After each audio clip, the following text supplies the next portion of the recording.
It was 2 a.m. when Carlo woke up screaming. His mother rushed into his room to find her 12-year-old son sitting up in bed, tears streaming down his face, but not from fear. From overwhelming emotion he couldn't contain. When she asked what happened, Carlo could barely speak. Finally, he managed to say 5 words that would change everything. Padre Pio was just here. What transpired in that bedroom in Milan on a night in 2003 has been whispered about in Catholic circles, but never fully revealed. The encounter between a teenage boy who loved the Eucharist and a deceased saint who bore the wounds of Christ left an imprint on Carlo's soul that shaped everything he did for the remaining 3 years of his life. And what Padre Pio told him, what he showed him, what he warned him about, carries urgent significance for every Catholic alive today. But here's what will disturb you. Carlo's mother was instructed not to speak publicly about the apparition until after certain events transpired. Those events have now happened. The time for silence is over. And what this encounter reveals about the spiritual battle we're in, about the Eucharist, about the coming trials, will shake you to your core if you have ears to hear it. Some will say this never happened. Some will dismiss it as a dream or a child's imagination. But the marks it left on Carlo's life, the sudden changes in his behavior that his family witnessed, the specific knowledge he gained that he couldn't have known otherwise, and the prophecies Padre Pio spoke that are coming true right now, all of it points to something undeniably supernatural that occurred in that bedroom. And if you think apparitions of saints to other saints is unusual, you don't know church history. The communion of saints isn't just a doctrine. It's a living reality where those in heaven actively communicate with those on earth when God permits it. What happened between Padre Pio and Carlo was rare, but not unprecedented, and the message demands to be heard. Hit that like button immediately if you're ready for a revelation that the church needs to hear, and subscribe right away, because what's about to be uncovered will challenge everything you think you know about these 2 saints. Turn on those notifications, because missing this could mean missing crucial warnings for our time. Let's establish the context. Carlo Acutis was 12 years old in 2003, already known for his extraordinary devotion to the Eucharist. He had been attending daily Mass since age 7. He had convinced his parents to take him on pilgrimages to Marian shrines. He had started researching and documenting Eucharistic miracles, but he had never experienced anything mystical or supernatural beyond his deep faith. Padre Pio had died in 1968, 35 years before this encounter. He had been canonized in 2002, just 1 year earlier. Carlo knew about Padre Pio, had read about his stigmata and his spiritual gifts, but had no particular devotion to him. The Acutis family had never visited San Giovanni Rotondo. Carlo had no reason to be thinking about Padre Pio that night. But heaven had reasons that Carlo couldn't have known. What was about to happen would connect 2 saints across time, would reveal hidden truths about the Eucharist, and would plant seeds that would bear fruit after Carlo's death in ways no one could have predicted. According to what Carlo told his mother and his spiritual director, he had gone to bed normally that night. He wasn't sick. He wasn't troubled. He fell asleep quickly, but around 2:00 a.m. he was suddenly awake and he wasn't alone in his room. Drop a comment if you're feeling the weight of what we're discussing. Have you ever experienced something supernatural that you couldn't explain? Your testimony might encourage others to share their experiences. Standing at the foot of Carlo's bed was a figure that the boy immediately recognized, though he'd only seen pictures. It was Padre Pio, unmistakable with his white beard and Franciscan habit. But this wasn't a two-dimensional image. This was a living presence that filled the room with an atmosphere Carlo later described as heavy with holiness, almost hard to breathe. Carlo's first reaction was fear, not terror, but the kind of awe-filled fear that the Bible describes when humans encounter the supernatural. He couldn't move. He couldn't speak. He could only stare at the saint standing before him. Padre Pio spoke first, and his voice, Carlo later said, sounded like it came from both outside and inside simultaneously. "Don't be afraid, Carlo. God sent me to tell you things you need to know. Listen carefully because you won't have long to act on what I'm about to reveal." Carlo managed to ask, "Why me? I'm nobody special." Padre Pio's response would become foundational to everything Carlo understood about his mission. "That's exactly why God chooses people like you. The world measures importance by fame and power. Heaven measures importance by humility and love. You've been chosen not because you're extraordinary, but because you're willing to be ordinary in service of the extraordinary." Then Padre Pio began speaking about the Eucharist, and what he said over the next several minutes would completely reshape Carlo's understanding of why he'd been drawn so powerfully to the Blessed Sacrament. "The Eucharist," Padre Pio said, "is under attack in ways that most Catholics don't recognize, not just from outside the church, but from inside it. There are clergy who don't believe in the real presence. There are theologians who teach that it's merely symbolic. There are Catholics who receive communion in mortal sin without confession. Every sacrilege, every act of irreverence, every denial of the real presence wounds the heart of Christ." Carlo listened, tears beginning to stream down his face as he felt the weight of what he was hearing. Padre Pio continued, "You've been given a mission. You must defend the Eucharist. You must help people understand what the Eucharist truly is. You must document the miracles that prove His real presence. This is why you were born. This is what your short life is for." The phrase "short life" registered with Carlo, but before he could ask about it, Padre Pio held up his hands, and Carlo saw the stigmata, the wounds of Christ still visible even in this glorified state. Share this video right now if this revelation about the Eucharist under attack is resonating with what you're seeing in the church today. Someone needs to hear this warning. "These wounds," Padre Pio said, showing his hands to Carlo, "are wounds of love. Christ allowed me to bear them in my body to remind people that His sacrifice was real, physical, painful. The Eucharist is the same sacrifice, made present at every Mass, but people have forgotten. They've reduced it to a symbol, a memorial, a community meal. They've forgotten that it's His actual body and blood." Then Padre Pio revealed something specific that shook Carlo. "There will come a time not far from now when the Eucharist will be denied to many people. Not by persecution from outside, but by decisions from within. People will be told they cannot receive communion because of health concerns, because of regulations, because of rules that value safety over the sacraments. When that time comes, Carlo, your work will be crucial. People will need to understand what they're missing. They'll need to hunger for the Eucharist again." Remember, this was 2003. Nobody was talking about global pandemics or church closures or denied access to sacraments.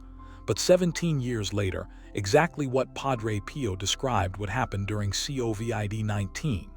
Churches closed, Masses canceled, communion denied to millions. And during that time, Carlo's work documenting Eucharistic miracles would spread across the internet, reminding people of what they were missing. But Padre Pio wasn't finished. He told Carlo about his own death, confirming what the boy had already suspected when he heard "short life." "You won't live to be an adult," Padre Pio said gently. "God will take you young, but don't be sad about this. Your death will be the beginning of your real work. What you do in life will plant seeds. What you do after death will bring the harvest." Carlo asked, "How will I die?" "Suffering," Padre Pio answered. "Physical suffering that will purify you and unite you to Christ's passion. But accept it with love, offer it for souls, and it will bear fruit beyond anything you can imagine."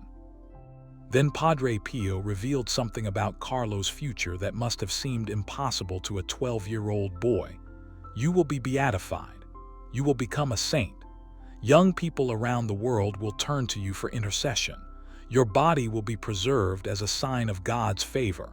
All of this will happen, but first you must live faithfully, even knowing what's coming." Comment below if you're recognizing that Padre Pio's prophecies about Carlo have all come true. Your observation helps others see the authenticity of this encounter. But there was more. Padre Pio spoke about the state of the world, about coming trials for the church, about a great purification that would separate genuine faith from superficial religion. He spoke about the power of suffering accepted with love.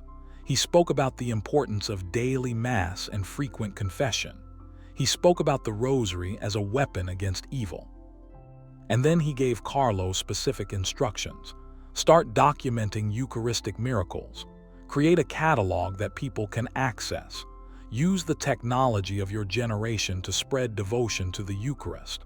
When people see the evidence, when they understand that the Eucharist is truly Jesus, their faith will deepen. This instruction would lead directly to Carlo's most famous achievement, his website cataloging Eucharistic miracles from around the world. At 12 years old, the night after Padre Pio's apparition, Carlo began the project that would eventually be displayed in churches around the globe and would inspire millions. But Padre Pio also warned Carlo about opposition. Not everyone will support this work. Some will say you're too young, too unqualified. Some will be threatened by your devotion because it exposes their lack of devotion. Some will try to stop you. Don't listen to them.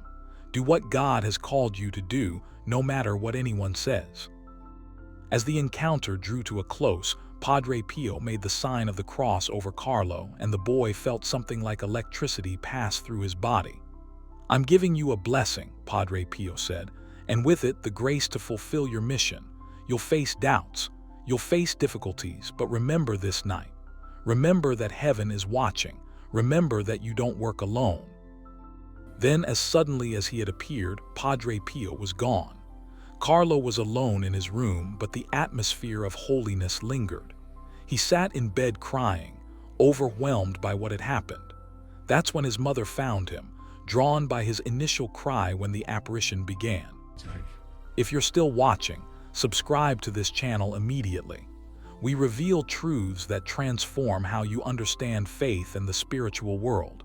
Don't miss what's coming. Hit that subscribe button and ring the notification bell. Carlo told his mother everything that night.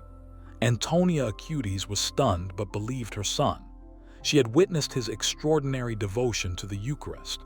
She knew he wasn't prone to fantasy or exaggeration, and the immediate changes in Carlo's behavior after that night confirmed that something profound had occurred. Carlo became even more focused on the Eucharist, if that was possible. He started his Eucharistic Miracles project with intense dedication. He talked about Padre Pio frequently, developing a devotion to the saint who had visited him. He showed no fear of death, even as a young teenager, often saying things that revealed he knew his time was limited. His spiritual director, Father someone who had guided many souls, said he had never encountered a young person with Carlo's spiritual maturity. When asked what made Carlo different, the priest would say, "It's like he's seen something, experienced something that gave him perspective beyond his years." 3 years after the apparition in 2006, Carlo was diagnosed with leukemia. He faced the disease with supernatural peace, exactly as Padre Pio had instructed. He offered his suffering for the Pope and for the Church. He received communion as often as possible, uniting his suffering to Christ's passion. He died on October 12, 2006, just 15 years old. And then, exactly as Padre Pio had prophesied, Carlo's real work began. His Eucharistic Miracles project spread worldwide. Millions of young people began turning to him for intercession. Miracles were documented through his prayers. His body was found incorrupt when exhumed in 2019.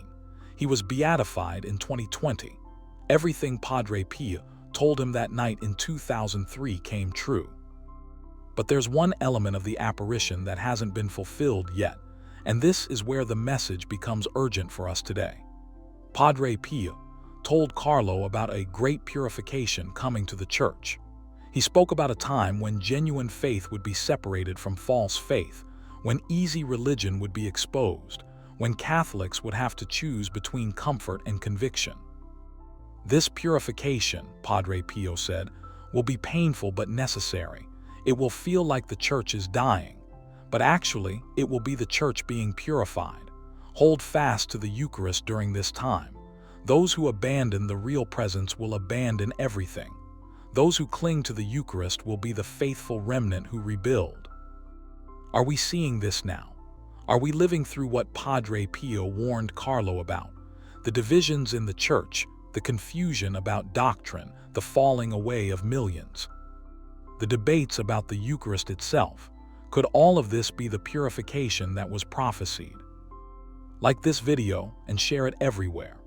This message about staying faithful to the Eucharist during times of trial needs to reach every Catholic who feels confused or discouraged by what's happening in the Church. The apparition of Padre Pio to Carlo Acutis teaches us several crucial lessons. First, it confirms that the communion of saints is real and active. Those in heaven are aware of what's happening on earth. They can appear when God permits it. They work together across time to fulfill God's purposes.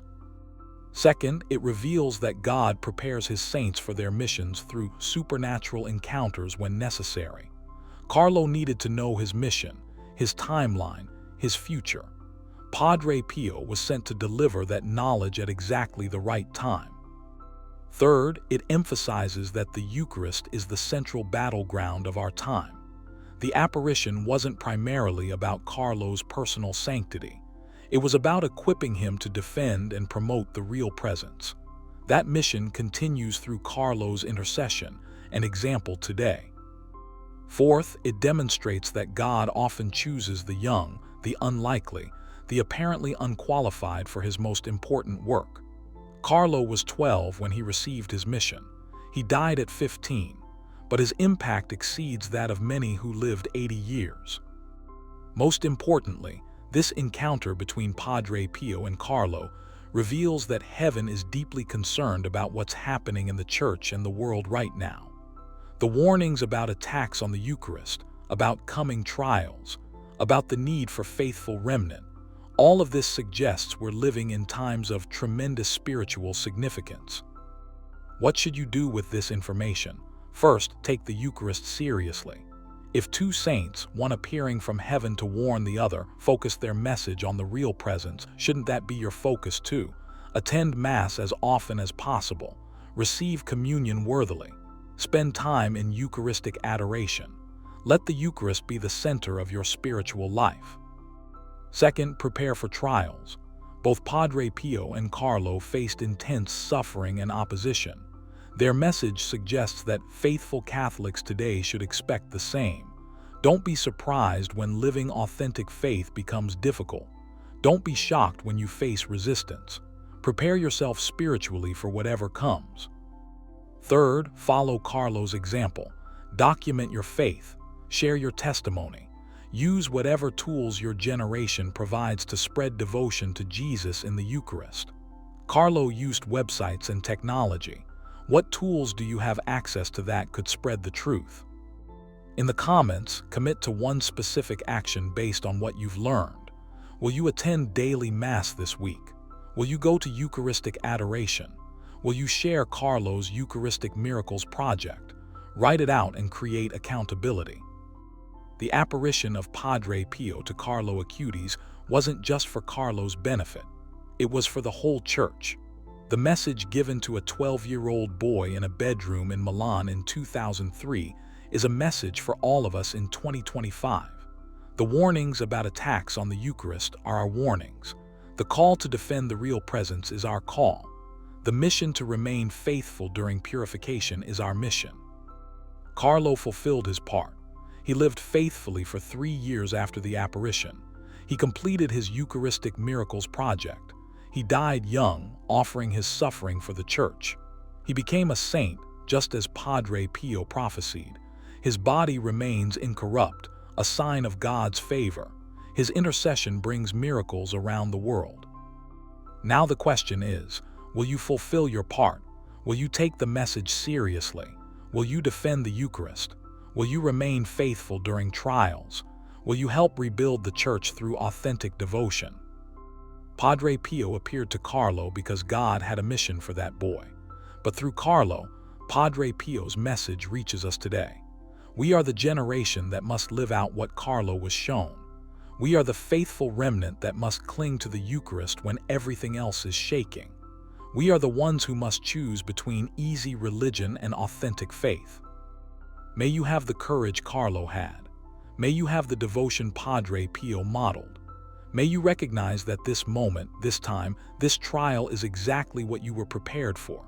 And may you hold fast to the Eucharist, the source and summit of our faith, the real presence of Jesus Christ, the same yesterday, today, and forever, regardless of what storms come.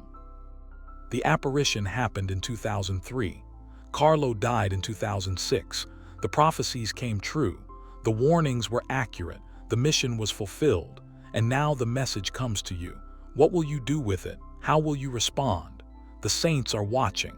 Heaven is waiting. And the Eucharist remains, offering life to all who receive it worthily.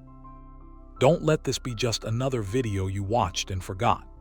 Let it be the moment you decided to take your faith seriously, to defend the Eucharist, to prepare for trials, and to live as Carlo lived, with your eyes fixed on Jesus present in the Blessed Sacrament, no matter what comes. O blessed Carlo Acutis, you who allowed the light of Christ to shine through your youthful life, intercede for me before the throne of God. You loved the Holy Eucharist with deep devotion, calling it your highway to heaven. Help me to approach the Eucharist with the same faith, love, and purity of heart. You use the gifts of technology and creativity, not for your own glory, but to lead others to God. Teach me to use my talents, skills, and opportunities for the good of others and for the spread of the gospel. St. Carlo, you lived simply, loved generously, and saw every person as a child of God. Pray that I may grow in humility, charity, and holiness. Strengthen me in times of temptation. Guide me in moments of confusion, and light within me a deeper desire for heaven. Blessed Carlo Acutis, friend of the poor, console those who suffer. Lover of the Eucharist, draw me closer to Jesus. Model of youthful holiness, inspire me to become a saint. Through your intercession, may my life echo the love of Christ just as yours did. Amen.